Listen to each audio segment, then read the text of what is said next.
मैं प्रीति तिवारी प्रीति एकेडमी में आप सभी का बहुत बहुत स्वागत करती हूँ। साथियों, ये प्रैक्टिस सेट है और आगे वीडियो बना के डाली हूँ जो आप देख सकते हैं। आपको फ़ायदेमंद होगा ये वीडियो। पीजीटी के लिए है, सोशियोलॉजी का सब्जेक्ट है ये। तो आगे का क्वेश्चन है 31। क्वेश्चन नंबर 31 है आपका कि मार्क्स के कथा अनुसार वर्ग संघर्ष में किन दो वर्गों के बीच संघर्ष होता है। मार्क्स के अनुसार वर्ग संघर्ष के किन दो वर्गों के बीच संघर्ष होता है। तो आपका राइट आंसर है दूसरा, शासक एवं शासित वर्ग। शासक वर्ग के बीच और शासित वर्ग के बीच शोषक वर्ग का जो है संघर्ष होता है। शोषक का पूर्ण नियंत्रण उत्पादन के साधनों पर होता है, जबकि शोषित वर्ग इन उत्पादन के साधनों से वंचित होते हैं। इसीलिए इन दो वर्गों को सर्वसंपन्न हैव्स और सर्वहारा हैव्स नॉट्स वर्ग से संबोधित किया जाता है।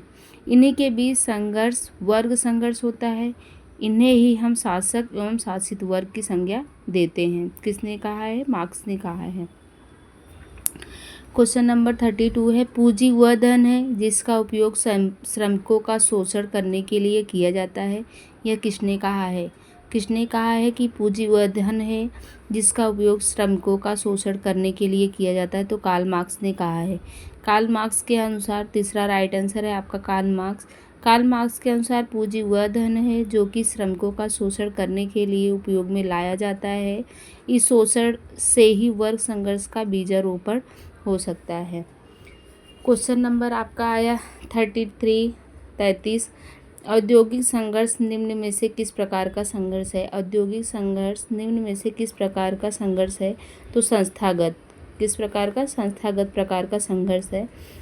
राल्फ डेरेनडार्फ के अनुसार औद्योगिक संघर्ष संस्थागत हो गया है, जो कि किसी विशेष संस्थात्मक संदर्भ में लागू होता है। 34 क्वेश्चन नंबर, मैकाइवर के सामाजिक प्रवरण के कार्यों में कौन सा सही नहीं है? कौन सा सही नहीं है? मैकाइवर के सामाजिक प्रवरण के कार्यों में कौन सा सही नहीं है? तो सैनिक सामाजिक प्रवरण। कौन सा? आपका तीसरा राइट आंसर है सैनिक सामाजिक प्रवरण। मैकाइवर ने बताया कि सामाजिक प्रवरण दो प्रकार से कार्य करता है। एक तो विभिन्न लक्ष्यों को दृष्टि में रखकर स्थापित सामाजिक स्थितियों का केवल परिणाम है, यह अप्रत्यक्ष सामाजिक प्रवरण है। दूसरा, इस प्रकार निर्मित लक्ष्य के लिए सामाजिक योजना का प्रत्यक्ष परिणाम है, प्रत्यक्ष सामाजिक प्रवरण है। दोनों प्रकार एक दूसरे से परस्पर संबंधित होते हैं। क्वेश्चन नंबर 35 है आपका। क्वेश्चन नंबर 35, सत्ता का असमान वितरण वर्ग निर्माण और वर्ग संघर्ष के लिए उत्तरदायी है। यह किसने कहा है? किसने कहा है कि सत्ता का आगमन वितरण वर्ग निर्माण और वर्ग संघर्ष के लिए उत्तरदायी होता है? तो राल्फ डेरेनडार्फ ने कहा है। किसने कहा है? राल्फ डेरेनडार्फ। डेरेनडार्फ कहते हैं कि सत्ता का विभिन्न रूप में वितरण अनिवार्यतः व्यवस्थित सामाजिक संघर्ष का निर्धारक कारक होता है।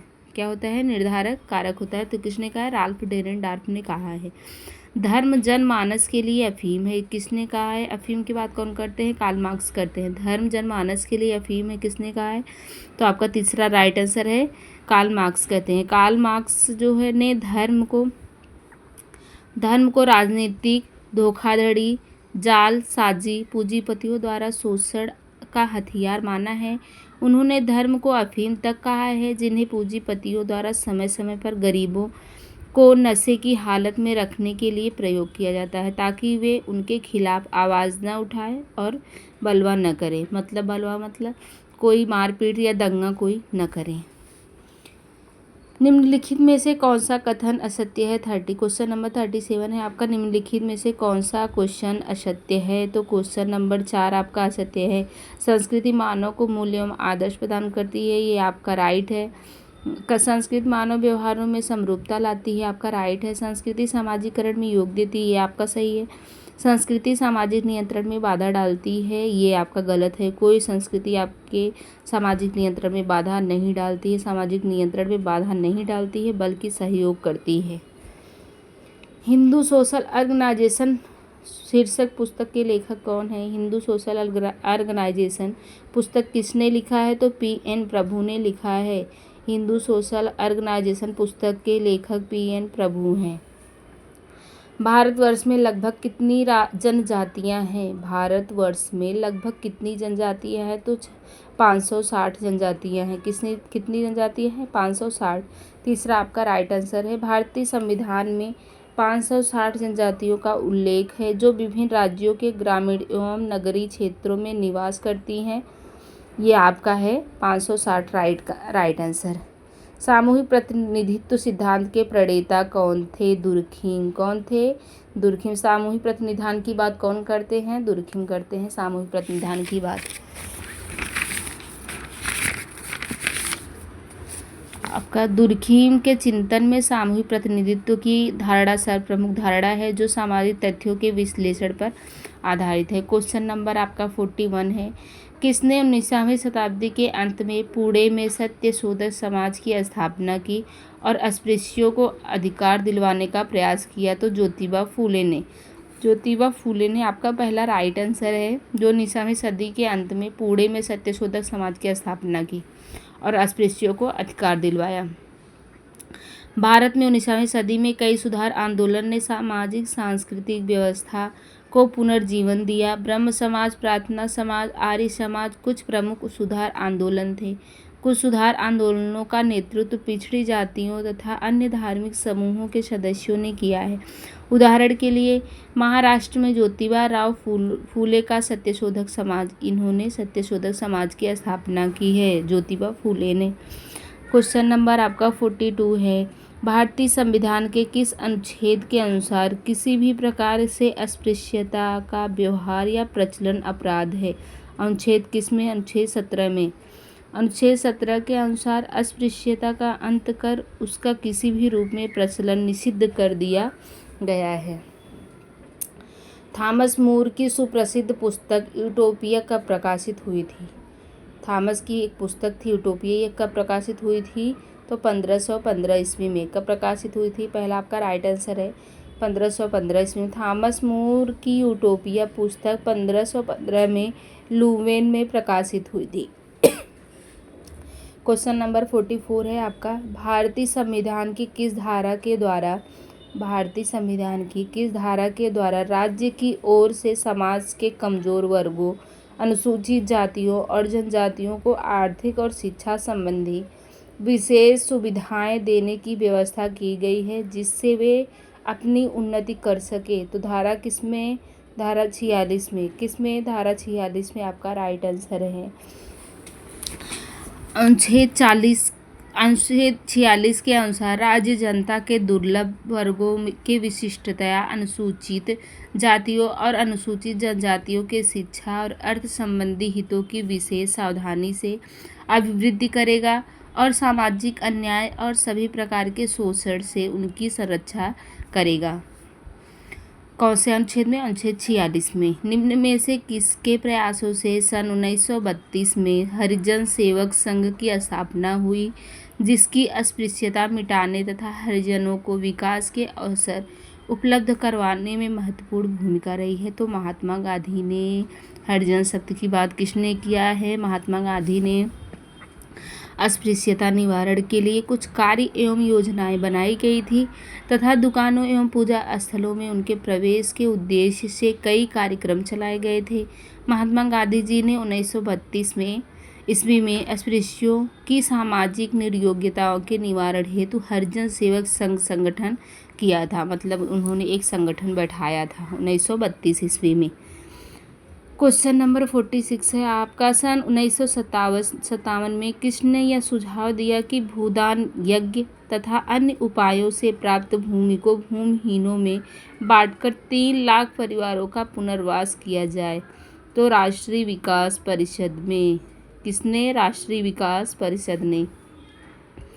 निम्न में से किसके अनुसार कृषि क्षेत्र में श्रमिकों की न्यूनतम मजदूरी निर्धारित की गई है एवं मुद्रास्फीति बढ़ने के साथ ही न्यूनतम मजदूरी में भी बराबर संशोधन होता है? तो किसमें? उपयुक्त सभी में।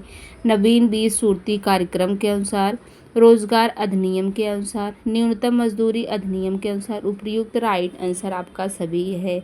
सरकार द्वारा 20 सूत्री कार्यक्रमों के अंतर्गत किसानों के लिए न्यूनतम कृषि मजदूरी अथवा फल फसल में जमींदार अधिकतम हिस्से की सीमा निर्धारित करके या भूमिहीनों को भूमि का वितरण करने का नियम बनाया। रोजगार अधिनियम तथा न्यूनतम मजदूरी अधिनियम श्रमिकों को न्यूनतम मजदूरी का प्रावधान कराता है। क्वेश्चन नंबर आपका है 48। किस विचारक ने बंधुआ मजदूर की परिभाषा देते हुए लिखा है कि बंधुआ मजदूर एक कृषि मजदूर है। वह एक अनुबंध के अनुसार या तो अपने भूस्वामी के खेत पर काम करता है या जिससे रुपया अथवा अनाज उधार लिया हो उसके घर पर वह जाकर काम करता है। तो रुद्रदत्त और सुंदरम ने कहा है। किसने कहा है? रुद्रदत्त और सुंदरम ने। पहला आंसर है आपका राइट। 1977 में जनता पार्टी सरकार द्वारा अपने चुनाव घोषणा पत्र में आरक्षण देने संबंधी वादे के अनुरूप पिछड़े वर्गों के लिए जिस आयोग का गठन किया गया उसके अध्यक्ष कौन थे? तो कौन थे? पीबी मंडल थे। उसके अध्यक्ष कौन थे? पीबी मंडल थे। जनता पार्टी ने 1977 के चुनाव घोषणा पत्र में यह वादा किया था कि यह जातिगत और बराबरी को यथाशीघ्र समाप्त कर देगी। इस पार्टी ने यह भी घोषणा की थी कि वह पिछड़े वर्गों के लिए आरक्षण कोटा में वृद्धि करेगी। इन्हीं वादों के अंतर्गत पार्टी ने बीपी मंडल की अध्यक्षता में पिछड़ा वर्ग आयोग का गठन किया था। निम्न में से यह किस प्राचीन विद्वान ने नागरिकता से संबंधित विभिन्न प्रश्नों का उत्तर ढूंढने का प्रयास किया था? तो कौन थे? अरस्तु। राजनीतिक समाजीकरण को पहले नागरिकता प्रशिक्षण तथा नागरिक समाजीकरण के नामों से जाना जाता था। प्रारंभ से ही राजनेताओं, विद्वानों, दार्शनिकों एवं शिक्षकों ने नागरिकता से संबंधित विभिन्न प्रश्नों का उत्तर ढूंढने का प्रयास किया है। इस संदर्भ में प्लेटो, अरस्तु, मैकियावली, रूसो, लॉक, अन्य शास्त्रीय विवेचकों एवं विद्वानों के नाम उल्लेखनीय इनके नाम आते हैं। किस अवस्था में परिवार की अपेक्षा स्कूल एवं मित्र मंडली को राजनैतिक समाजीकरण का अधिक प्रभावशाली अभिकरण माना गया है? तो किसमें? किशोरावस्था में। किसको माना गया? किशोरावस्था को।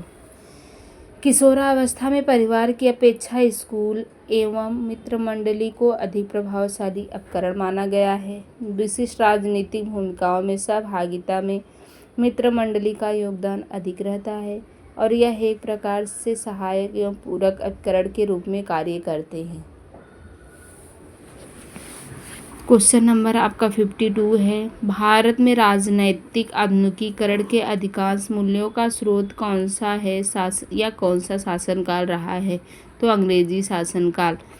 भारत में राजनीतिक आधुनिकीकरण के अधिकांश मूल्यों का स्रोत अंग्रेजी शासनकाल रहा है।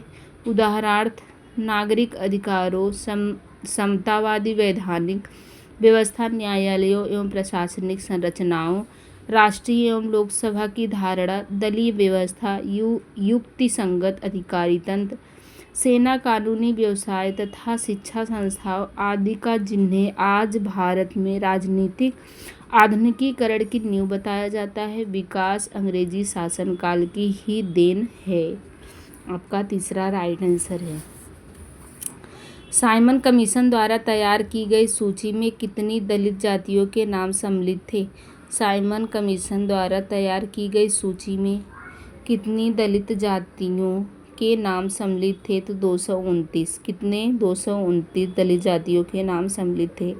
सन 1935 में साइमन कमीशन द्वारा तैयार रिपोर्ट के आधार पर सरकार ने दलित जातियों की लंबी सूची बनाई जिसमें 429 जातियों के नाम सम्मिलित किए गए।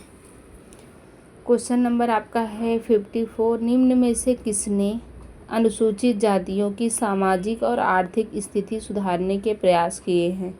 तो कौन है? दयानंद सरस्वती। महर्षि दयानंद सरस्वती जगत गुरु आदि शंकराचार्य 8वीं सदी के भारत के प्रसिद्ध हिंदू दार्शनिक एवं चिंतक थे जिन्होंने बौद्ध धर्म एवं जैन धर्म का तीव्र विरोध किया और सनातन धर्म की स्थापना की थी।